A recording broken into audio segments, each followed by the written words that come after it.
అదివో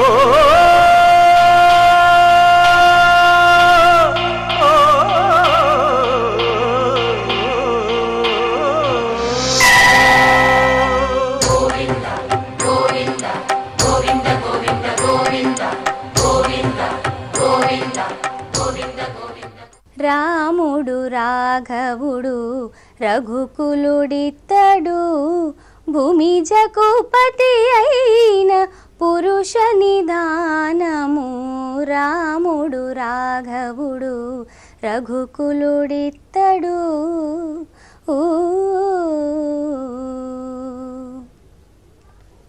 నమస్కారం. బ్రహ్మాండ నాయకుడి బ్రహ్మోత్సవం ప్రత్యక్ష ప్రసారానికి స్వాగతం. కలియుగం త్రేతాయుగమైంది. తిరుమల అయోధ్యపురిగా మారింది.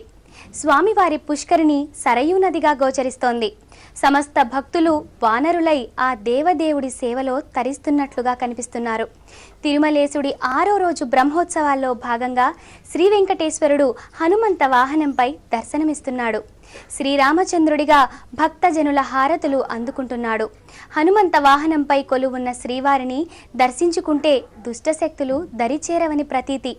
అంతటి దివ్య వైభవాన్ని ప్రత్యక్షంగా వీక్షించి తరిద్దాం. గోవింద గోవింద గోవింద గోవింద గోవింద గోవింద గోవింద గోవింద గోవింద గోయమో అదివో అల్లదివో శ్రీ హరివాసము పదివేల శేషుల పడగలమయమో అదివో అల్లదివో శ్రీ వెంకటాద్రి నిలయః కమలాకాముకః పుమాన్ అభంగుర విభూతిర్నస్తరంగయతు మంగళం. ఓం నమో వెంకటేశాయ. అఖిలాండ కోటి బ్రహ్మాండ నాయకుని బ్రహ్మోత్సవాలలో ఈనాడు ప్రాతకాలం హనుమంతుని సేవ,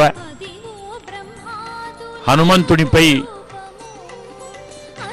తిరుమల రాయుడు మన వెంకటాద్రి అధిపతి రామచంద్రుని రూపంలో, రామచంద్రుని అలంకారములో ధనుర్బాణములను ధరించి మాడవీధులలో విహరిస్తూ ఉన్నారు. అఖండ భక్త జన సందోహానికి ఆనందాన్ని అనుగ్రహిస్తున్నారు. రామో విగ్రహవాన్ ధర్మ అని మనకు రామాయణం చెప్తుంది. స్వామి ధనుర్బాణములను ధరించి హనుమంతునిపై అద్భుతమైన అలంకారముతో, ఆభరణములతో, దివ్యమైనటువంటి వస్త్రములతో అశేష భక్త కోటికి దర్శనమిస్తున్నారు. భక్త కోటి స్వామివారి శటగోపాన్ని స్వీకరించి చేతులు జోడించి నమస్సు అందిస్తున్నారు. ఒక భక్తుడు హనుమంతుని రూపంలోనే ఆ ఆహార్యాన్ని ధరించి మన ముందర నడుస్తూ ఉన్నారు.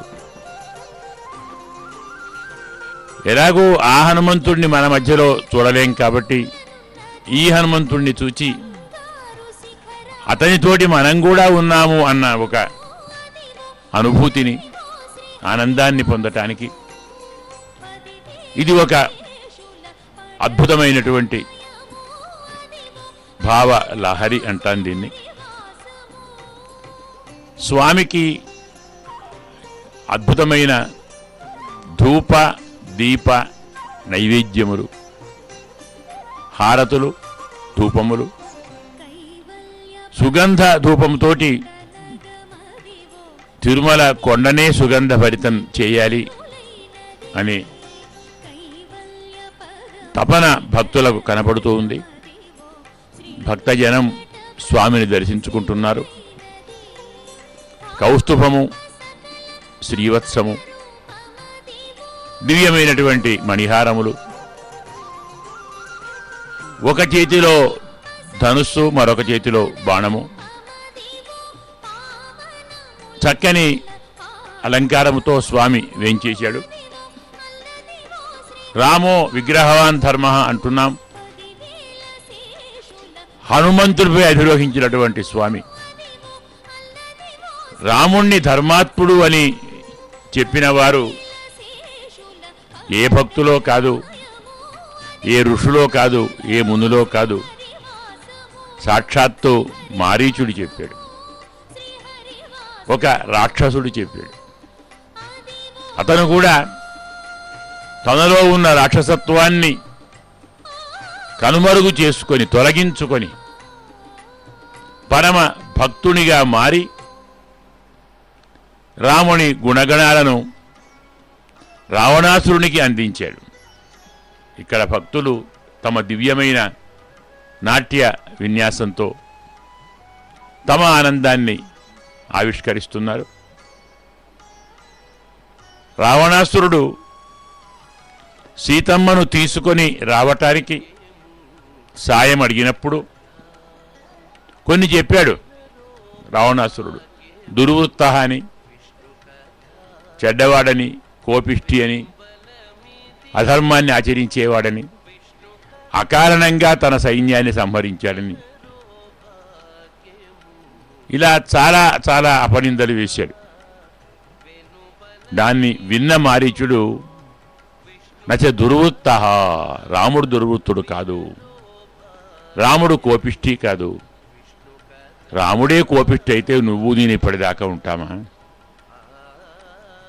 అపచారం చేసినటువంటి వాడిని వెంటనే శిక్షించడం కదా కోపానికి లక్షణం. మరి ఆ పని రాముడు చేసుంటే ఇప్పటిదాకా నువ్వెక్కడుంటావు, నేనెక్కడుంటాను? ఆనాడు విశ్వామిత్ర యాగమును విగ్రహం కలిగించడానికి ప్రయత్నించిన నాడే స్వామి నన్ను సంహరించవచ్చును కదా, ఆ పని చేయలేదే, ఎలా అవుతాడు కోపిష్ఠతను? రాముడు అధర్మాత్ముడు కాదు. చూడండి, హనుమంతుని 2 కర పద్మములలో పుష్పహారములు, మల్లెలు, మాలతులు,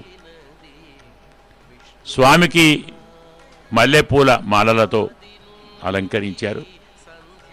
పరమాత్మ పాదాలకున్న మల్లెపూలు, దివ్యమైన తిరుముఖమండలం, ఊర్ధ్వపుండ్రములు, కస్తూరి తిలకం, సువర్ణమయమైనటువంటి ధనువు,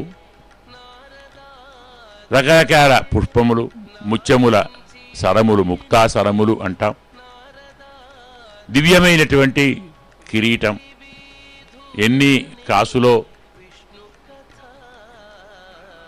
కానుకలు, కాసులు అన్నీ సువర్ణమయము, సువర్ణ ఆభరణ భూషితుడు, రత్న మణి ఖచ్చిత సువర్ణ భూషితుడు స్వామి. అలంకారాలకు అలంకారం. ఈ హనుమంతుడే అంటాడు,